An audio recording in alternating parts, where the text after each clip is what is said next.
Hey, good morning, guys. How y'all doing this morning? This is Shawn from Voices from the Dirt Road. First thing I want to say is Happy New Year. It's 2026. It's a lot of things going on in the world of agriculture and a lot of things that we're still trying to get our hands around from 2025 coming into 2026. This morning, I just want to take a few minutes this morning and just kind of talk to you about where we're at in the world of agriculture. What are some of those issues out there? And then what are some issues that we normally don't actually talk about on this show, like healthcare, and how is that going to potentially affect the rural community? So again, glad to see you. Glad to be here. Hopefully everybody had a great holiday period. Yesterday, I'm probably just like y'all guys. I watched a lot of football. It was good. Well, it wasn't that damn good, but it was good. Some teams won, some teams didn't. I'll just leave it at that because this is not a sports show, but I think some of you probably guys know what I mean, because I'm from the great state of Georgia. So we're a little bit in the morning today, but we're gonna make it through it. New year. Let's get going. All right. So let me can you put up the stool? Let me talk the stool just in case we got new followers so they understand the show. Put the stool up, please. All right, guys. Just in case you don't know, this is Voices from the Dirt Road. We have a stool that we kind of try to make sure that everybody clearly understands. One, on this show, we're going to talk about 4 different things for the most part. One is going to be livestock. I'm actually in the livestock business. I raise cattle for a living. I only been out of the military now, I think about 3 years, if I got my numbers right. But however, I was raised on a farm in Southwest Georgia, Blakely, Georgia, Early County. Go Bobcats down there. So I have a full background in farming. However, up here in Northwest Georgia, where I live up here in Rockmart, I raise Red Angus cattle for a living. But I was born and raised on a farm where we did cotton, soybeans, peanuts, corn, and also raised cattle. With that being said, that is one of the legs to our stool is livestock, and livestock could be chickens, horses, you name it, fish, whatever it is. We want to talk about that and talk about how is it being affected in the world of agriculture. Then in addition to that, right now, I know many of y'all guys are tracking that we have still got major issues in the world of row crop. Like I mentioned, my home farm where my brother runs that farm for us, does an outstanding job, great leader. That's peanuts, soybeans, and cotton. That's what we have on our farm. You know, as you know, right now we're struggling. All the ag community is struggling, trying to make sure that we have some country that's going to buy our product. So trade has turned into a major problem. That trade issue is because of the tariffs that the current administration has out there. I know they're working on it, but the reality of it is farmers still don't actually have somebody out there that wants to buy the soybeans. What I'm tracking as of right now, China says they're going to buy. China is buying soybeans very slow. That means that farmers, if you don't have somewhere to store your soybeans, they're actually still just sitting out in the field and going to rot because you can't afford to get out there and pick them if you don't have anybody to buy them. So we stay laser focused on row crops is because when you look at USDA, look at Secretary Rollins, that's where they actually put a lot of their efforts right now. And right before the end of the new year, right before the end of the year last year, all the row crop farmers had to get into the USDA, get into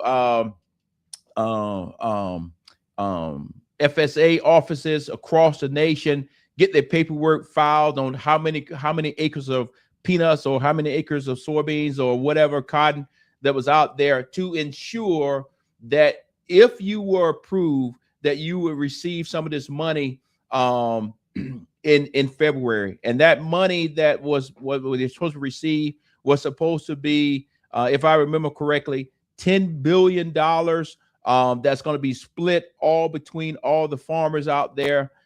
They kept $1 billion back for some specialty crops, but we still hadn't really got any details on that. So the next hard number that we should be seeing is if you got your paperwork turned in by the end of last year. I think it's, if I don't have the paperwork right here in front of me, but I think it's in February timeframe, you should be receiving some level of payments. Now, those payments that you're going to receive will not make you whole. I want to make sure that my audience clearly understand that it is not going to make you whole. But what it may do is let the bank or Farm Credit actually say, okay, we're going to still loan you money so you can have a crop for next year. I want to make sure by the time I get to the end of the show today that I talk a little bit about the strain on farmers right now when it comes to mental health. I want to make sure that we talk about farmers are worried that they may be the last one to have the farm, and they don't want to be the one that lose the family farm. So that's kind of what we talk about when we talk in the row crop piece. And then another leg over there is forestry. You know, some of y'all guys know exactly where I'm from. I already said it. Blakely, Georgia. That's my hometown. That's where I was raised. Right around our farm is nothing but pine trees. Period. It was a paper mill that was less than 10 miles away from my house. If you understand when I say this, I was a kid and wake up, you walk outside and you'll smell something, and some people say it don't smell good, and people that work at the paper mill will say it smell like money to me. But an unfortunate piece is that paper mill and has closed. So we did a show earlier this year where we talked about the world of forestry, what is going on here in the great state of Georgia. I think 4 or 5 paper mills have already closed. So we kind of keep our eyes focused on that community and what can we actually do to help that community, because as y'all guys know, here in Georgia, here in the United States, the number one industry is agriculture. Let me drink a little of this coffee here. The number one industry is agriculture. And at the end of the day, if we lose our farmers or we lose our agriculture, then guess what we're going to lose? We're going to lose rural America. And when we lose rural America, we're not going to be able to recover, because like it or not, rural America is actually, our farmers are the ones that are actually feeding us all across the United States and really across the world. So that's what we talk about on forestry. And then the other leg, I mentioned it kind of earlier in the conversation, is the USDA. That's what Secretary Rollins and her team, those are the ones that work extremely hard. They have been working hard. I'm not going to say everything is working out. However, they're trying. We'll see here in 2026 how things play out. Like I said, money's supposed to be coming. But what I would tell you, I hadn't ran into any farmers on any of the programs that they talked about last year have received a check. Like they used to say when I was a kid, the check is in the mail. But we'll see. But USDA is the one who actually, all 3 of those legs that we're talking about, they're the ones that are the administrative side of from our government that's supposed to be helping our farmers and trying to keep them afloat. And then the last piece at the top of our stool, you see there, it says pass the farm bill. The farm bill right now, portions of it have been passed in the big, beautiful bill. The problem with that is now everything is hodgepodge. Things are not really together. We're going to see how it plays out here in 2026, because portions of the big, beautiful bills is supposed to be going into effect.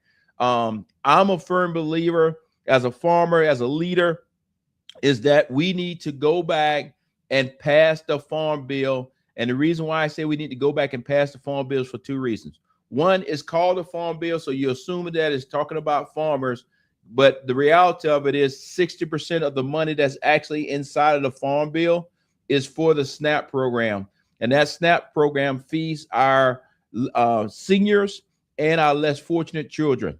I think we all learned just a few weeks ago when the government shut down is that the Farm Bill was not a priority. Hence, people started going hungry. Our seniors and our less fortunate children started going hungry.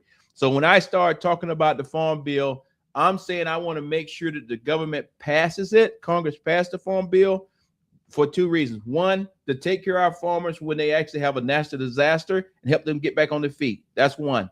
Two is to make sure that our seniors, grandma, grandpa, and our less fortunate children actually can eat, because everybody is not as blessed as each other. So I was raised to believe that, okay, you need to always look out for the less fortunate. And I want to make sure that we continue to do that. So we got to get this Farm Bill passed. We can't say that it's okay just to have portions of it.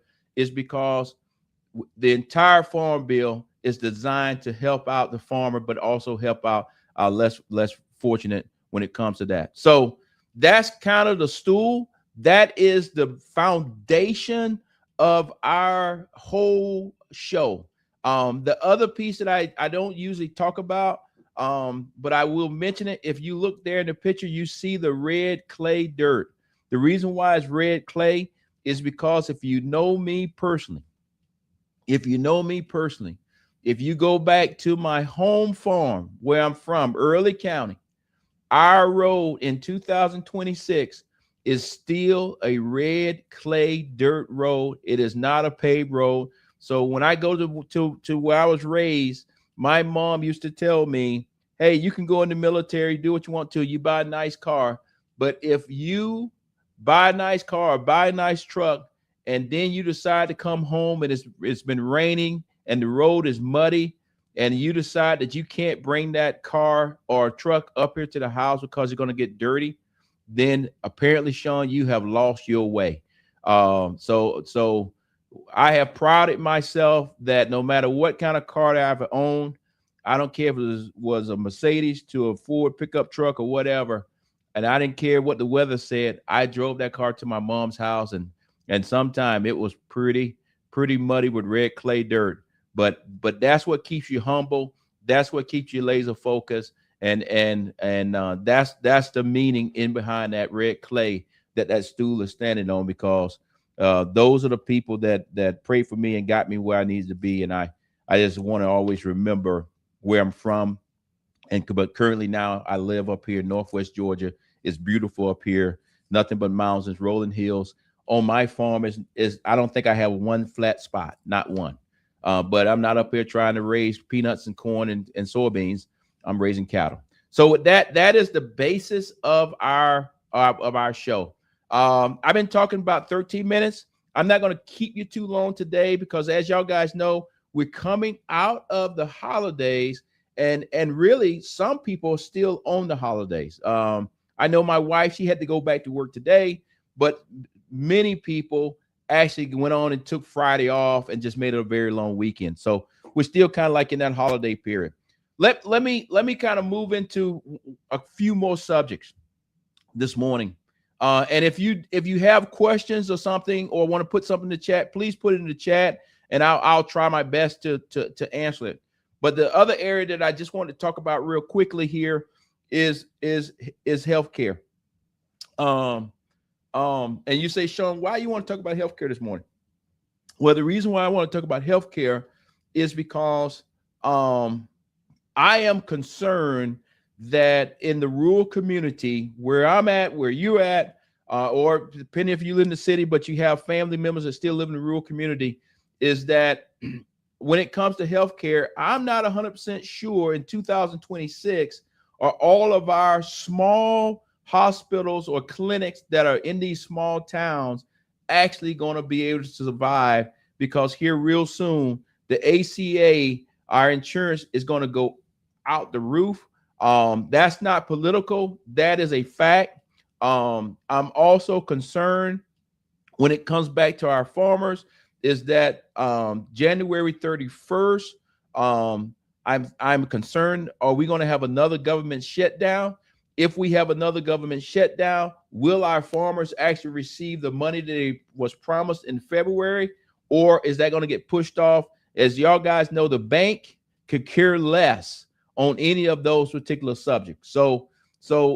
But back to this healthcare situation, what concerns me is, like I've said to y'all guys several times in this particular show, that I live in a small town now, and I'll live in a small town the rest of my life.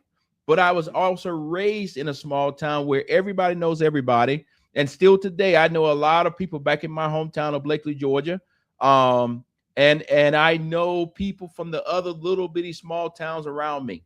And just so happened this morning, or actually not this morning, 2 mornings ago, I was looking at the local Atlanta news. I think it's Atlanta First News, Atlanta News First station. And they actually put on a very good article or report where they were talking about the healthcare system and the rural community and the effects, because they don't actually have the doctors or the nurses or the medical people that do the wraparound so that the clinics can stay in place. And Georgia's supposed to be receiving some money, but the reality of it is we're not 100% sure if that money is going to make it, or if it makes it, even if it's enough. So before I get to talking too much, let me just play the video, and then on the back end, I'll come and have some conversation with you. Hopefully we'll get some questions, but if not, like I said this morning, I had said that we were going to come on this day here, this first Friday. We don't have a guest, which is fine, but I did want to just talk about the close thing that's actually happening to us, and that close thing that's happened to us is healthcare. The other piece is making sure our farmers actually get the money that they're supposed to be receiving. But at the same time, I'm a firm believer that I'm not 100% sure that the government's going to be open here in the end of January. But we'll work our way through all those things as we move forward here in 2026. Hey, team, can y'all play the video real quick, please? Thank you. Georgia are on the brink of closing, and a major federal investment could help them stay afloat. But questions remain about whether it will actually reach the communities that need it the most. Atlanta News First Abby Casores shows us what's at stake. No stoplights, just a 2-lane road cutting through southwest Georgia. Outside this small clinic in Fort Gaines, license plates tell the story. Georgia, Alabama, some patients driving 30, 40, even 60 minutes for care. Inside, Dr. Karen Kinsel keeps going. She's 70 years old, works 12-hour days, and could retire, but won't. Hey. This is the best job in the world. You can experience all of their ups and downs, and is the most wonderful privilege that really I could imagine. Fort Gaines is a healthcare desert, ranked among the worst in Georgia for health outcomes, according to census data. 3 hospitals nearby have closed, and patients struggle to get specialty care anytime they get really sick or really hurt and need another doctor. I don't have transportation. I just goes out of their head. They don't understand. They don't even listen. They ain't got no idea where Abbeville is. Georgia is set to receive more than $218 million in the first year of a new 5-year federal rural health program. Money state leaders say will expand telehealth, help hire doctors and nurses, and keep rural hospitals open. But doctors on the ground worry large health systems could scoop up the funding while small, struggling hospitals are left behind. People don't have any understanding that these doomsday things that we've been talking about, that there just are no doctors, is already here. The funding comes at a tough moment. Rural hospitals rely heavily on Medicaid, and recent cuts are squeezing them even more. With the Affordable Care Act subsidies set to expire, more Georgians are expected to lose coverage. The Trump administration calls this a transformation of rural health care. Critics warn the money is temporary, but the need is not. And, people will die because of that, people who could be saved. For communities across rural Georgia, it's not about whether the money will help. It's if it will arrive, and if it will arrive on time. In Cuthbert, I'm Abby Casores. Hey, yes, guys. before I talk about the healthcare, let me correct myself. I think I said it was 10 billion. It's actually was 12 billion. The administration is that's putting aside for our farmers. However, they released 11 billion to actually go to the farmers. We'll see where that come in February, and they withhold 1 billion so that for specialty crops. So I just wanted to clear that up because I know somebody said, well, Shawn, you didn't give out the facts. I want to make sure I give you the facts the right way. But now I want to transition to what you just saw there. For truth in lending, when I looked at this video the other morning, having my first cup of coffee, it was actually my third cup of coffee. What was so significant about the video or the story was Fort Gaines, Georgia is right next door to Blakely, Georgia. If you go back and look at that video sometime today, you'll see it has a sign that says Blakely, Georgia, Carquet, Donsonville. Those are all towns that I played against. One was Blakely, where I live, but the other two towns are teams that I played against in football. I know people personally in those towns, and I know personally that the hospitals in those particular areas are already in trouble. Most of the people that are in that southwest part of Georgia end up going to the hospital either over in Albany, Georgia, or Dothan, Alabama. And that's no matter which one of those towns you live in. My greater concern, the reason why I wanted to talk about it today, is because I'm concerned, is that actually also happening throughout Georgia? And if it's actually happening throughout Georgia, then we better get our hands around it, because when it comes back to rural America, if you lose your healthcare system, okay, I don't care if it's big, little, whatever, but if you lose your healthcare system, then the next thing you're going to lose is, if you got a little store called Walmart in your town, Walmart is going to pack up because there's going to be no healthcare there. And the next thing you know, you're going to have all the agriculture systems fall in on itself. So I just wanted to bring this to everyone's attention, because I think it's important that we, as leaders, stay in front of this, make sure that we call in our representatives at the state level and even at the federal level, saying, hey, what are you doing about our healthcare system here in our smaller towns or our rural area? Because the reality of it is, the lady said it, the doctor said it, she's 70 years old. She looks awesome to be 70 years old. Is that they might have the facility, but they don't actually have the doctors and nurses.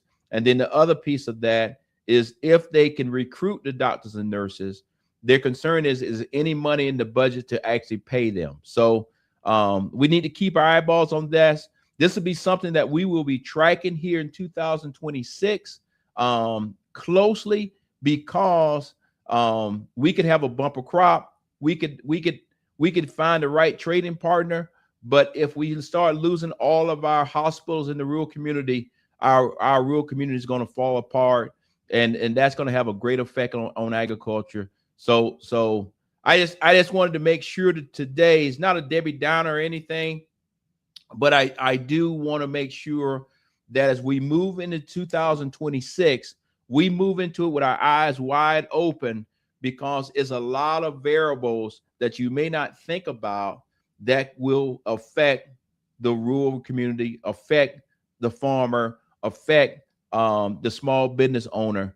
And just one more thing I want to say before I jump off this morning is many a times when you look at this ACA issue that we're just talked about, how potentially here, it's not potentially, it's going to happen, our insurance is going to go way up. I know from growing up on a farm, my mom was a teacher, did an awesome job, but part of the reason why she was a teacher was not only because that's what she wanted her profession to be, but she wanted to be a teacher because she could get insurance for all of us. And that's when I look at the ACA when it comes to agriculture. If you're working on your farm every day and your spouse is also working on the farm, you're a small business, you're doing awesome things, but that also means that you are dependent on the ACA. If that thing falls apart, now your expenses, you got another output just like fertilizer and everything else that has just went out the roof. And I just want to make sure that we stay in front of this to keep you informed. But on the flip side of the coin, we got to get this ACA back under control. We got to get inflation back under control. We got to get input costs from fertilizer and all these kind of things back under control, because if not, I'm concerned that our rural community is going to be squeezed and kind of go from there. So the good thing is we're discussing it. The good thing is systems are trying to be put in place. We just going to have to see here in 2026, how is it going to play out? But here on Voices from the Dirt Road, we will keep you up to speed. I want to make sure that this is a place that you can come and get the facts. And I want to make sure that you have the ability, if you have questions, to send us those questions live, or when we play it back later on in the day, just put it in the chat. My team will see it and we'll address it next Friday. Like I said, today was never designed to be a very long show. Matter of fact, after I get off of this Voice from the Dirt Road in about 30 minutes, I'm going to be on a news station somewhere. But that's completely separate from this. But I did want to take the time this morning, come back on the net, tell you Happy New Year, tell you I'm looking forward to talking to you, looking forward to having your questions, and we're looking forward to having some additional guests that come on to talk us through some of these things that are actually happening out there. One last thing before I close out, it just hit me, is I am concerned about Head Start. That is another area that when I'm moving around the small town community, if Head Start is not accepting kids anymore, or those people that work there are losing their jobs, then I'm starting to see a lot of kids sitting behind the counters when their parents are trying to work because they don't have anywhere to go. So we'll discuss that. We get a little bit more into it. Hopefully I can get somebody from the Head Start community from the state level to come and kind of talk to us. I know that doesn't fall 100% in the world of agriculture, but it's another one of those pillows that if it collapses, the whole system collapses, especially when you're talking about a small town. So, hey, again, quick this morning, wanted to say Happy New Year. Look forward to the greatness that we're going to see here in 2026. And again, I just want to say thank you. Have a great day. And guess what? The cup is empty. Thanks. Have a good one.